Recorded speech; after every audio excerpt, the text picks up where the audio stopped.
माता की। आप सभी को प्रणाम राम राम। मनसा सिंह हमारी पार्टी के वरिष्ठ सभी दायित्ववान और अनुभवी नेतागण, माननीय कांतिलाल जी चपलू साहब, जिनके एक संकेत से ये पता लगता है कि उन्होंने पूरी सेना को आदेश दिया। उनका संकेत हम सभी के लिए बहुत आवश्यक और महत्व रखता है।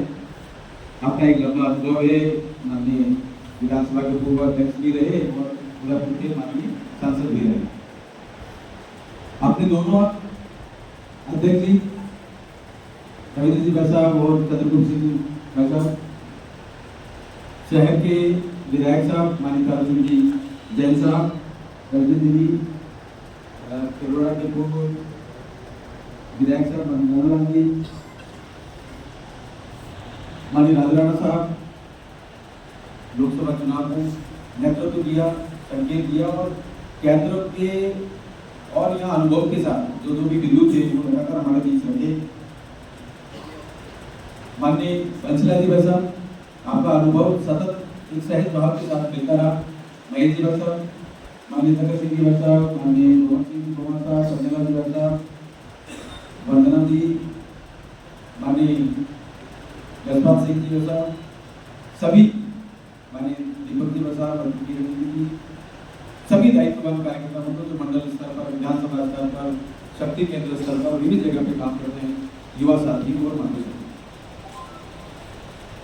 समीक्षा के बारे में मोटे तौर पर सारे बिंदु आ गए। और हमने, क्योंकि मैं आप सभी में, यदि हम सभी किसी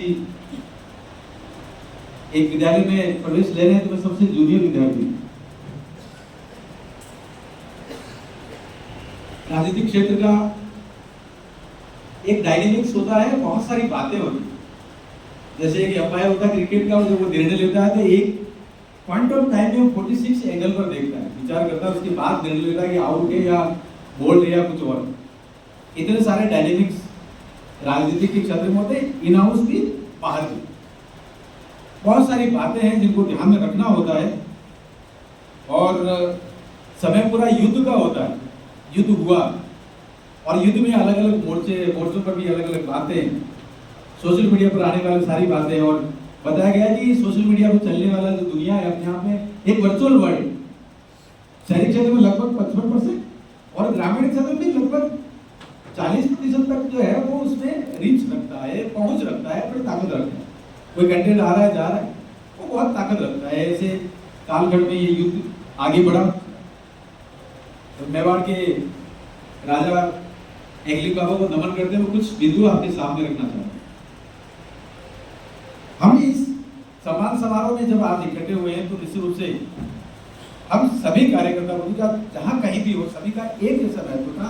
इसलिए मैं आप सभी का अभिनंदन करता हूं, आप सभी को प्रणाम करता हूं, क्योंकि आपने जो पसीना बहाया, आपने जो मेहनत की है, उसका प्रतिफल है।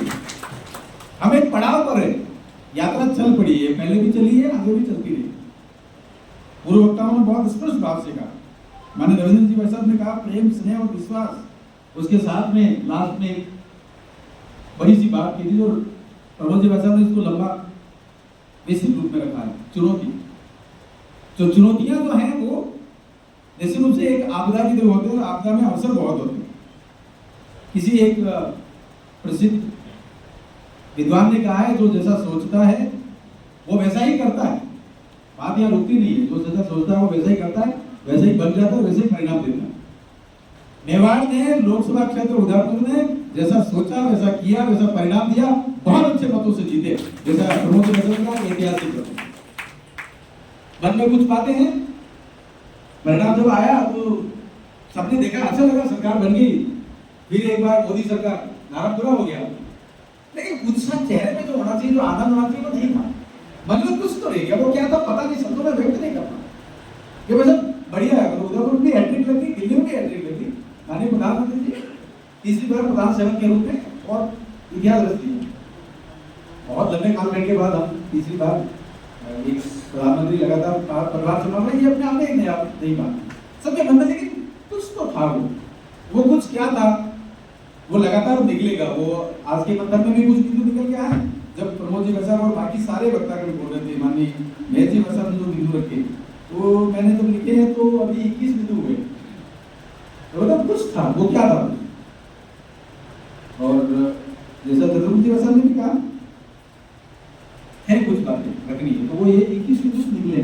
मुझे लगता है इसको और था, अपन लगातार बात करेंगे, कुछ बिंदु निकले। तो वो क्या बिंदु है, क्या चीज है, वो जैसा जो सोचता है करता है वो वैसे ही बन जाता है। इस बात को मैं ये तो नहीं कहूँगा कि लोकसभा क्षेत्र में अलग अलग जगह पे अपन को जाना चाहिए और वहाँ पर इस बिंदु को जब समीक्षा करेंगे इसी लाइन को, तो क्या रहा, लेकिन थोड़ा अनुभव।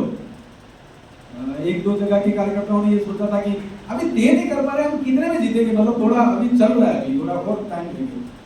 अब यहाँ की समीक्षा बैठक में भी आया, मैदान में भी आया, और जब चुनाव लड़ने के, चुनाव जो वोट कास्ट होने के 2 दिन पहले तक यही स्थिति बनी हुई। आप समझ रहे हो दोस्त कौन सी।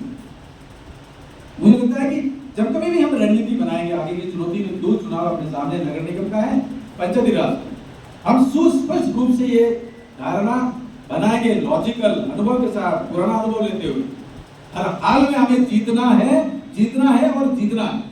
तो शायद जैसा हम सोचेंगे वैसा करेंगे और वैसे ही हम बन जाएंगे, वैसे परिणाम।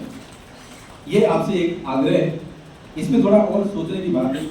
हो सकता है मेरा उत्साह उस वजह से मैं कह रहा हूँ, लेकिन हम वैसा ही करेंगे, वैसा ही सोचेंगे, तो यात्रा यहाँ से ठीक ठाक चल रही। अब जो अनुभव के 21 बिंदु है क्रम से रखने की कोशिश करता हूँ। एक जगह जब जनसंपर्क करे थे, बिंदु आया कि सरपंच साहब आप अपना वाला देख लेना, आप समझ लो ना, आपके वाला देख लेना, हम हमारे वाला देख लें। हमारे यहाँ तो 85% बीजेपी को देते हैं, आपके वहाँ गड़बड़ हो रहा है, आप संभालना।